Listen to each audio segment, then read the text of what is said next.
जशी असेल त्या परिस्थितीला सामोरे जाण्याशिवाय पर्याय कोणताच नाही। त्यासाठी आपल्याला आपली मनस्थिती बदलावी लागते आणि ही मनस्थिती बदलल्यानंतर आपल्याला परिस्थितीला कसे सामोरे जायचे याचा मार्ग सापडतो।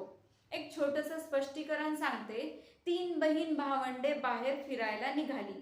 पावसाळ्याचे दिवस होते। थोड्या वेळात त्यांना मध्येच पाऊस लागतो आणि ते एका झोपडीजवळ जाऊन थांबतात।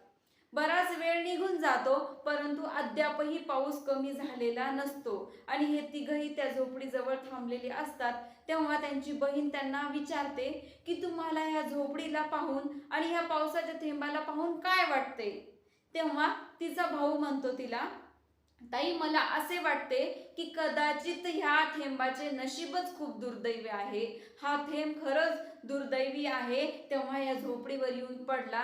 हा जर थेंब एखादा राजमहलात पडला असता तर त्याला राजमहल पाहायला भेटले असते। ती ताई त्याच्याकडे पाहून फक्त एक स्मित हास्य करते आणि शांत बसते। तेव्हा दुसरा म्हणतो, ताई मी सांगू? ती म्हणते, हा सांग। तेव्हा दुसरा म्हणतो, ताई या झोपडीचे नशीब किती सुंदर आहे ग।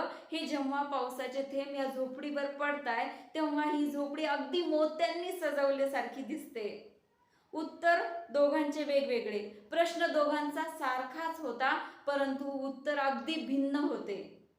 त्याचप्रमाणे आपल्या आयुष्याचं हे आहे। आपल्या आयुष्यामध्ये जी परिस्थिती आहे ती परिस्थिती आपल्याला सामोरे जावेच लागते। त्या परिस्थितीला सामोरे जाण्यासाठी आपल्याला आपली मनस्थिती बदलावी लागते आणि त्यासाठी आपल्याला सकारात्मक दृष्टिकोन ठेवावा लागतो आणि त्यातून बाहेर पडण्याचा मग नक्कीच मार्ग छानच भेटतो।